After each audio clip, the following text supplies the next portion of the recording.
Welcome. In this video, I'll show you how to fix WhatsApp desktop app if it's not opening on Windows 10 or 11. Alright, if you find this video helpful, please leave a like and subscribe to the channel for more such tutorials. Now, first up, go ahead and find the WhatsApp app on your taskbar, right click on it and tap on exit.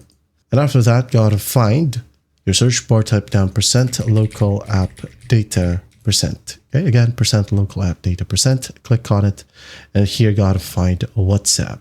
Okay, if WhatsApp is available, just go ahead and select it and delete it. Okay, right here. Once deleted, you're good to go. If WhatsApp folder is not available in here, just don't worry about it.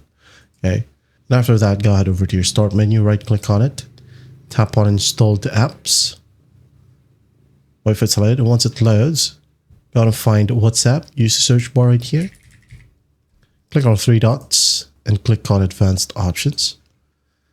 And here you gotta scroll all the way down and find terminate, click on it, and after that click on repair, wait for the process to finish, and then once that's done, go ahead and test it out. Okay, open up WhatsApp.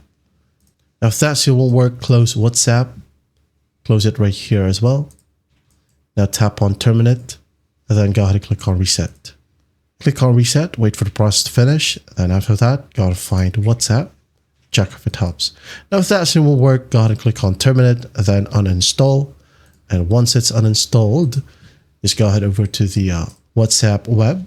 Okay, open up your favorite browser and just type down WhatsApp. And here we have download WhatsApp. Just download it from here, and once done, install it. And after that, everything should work perfectly fine now. That is it.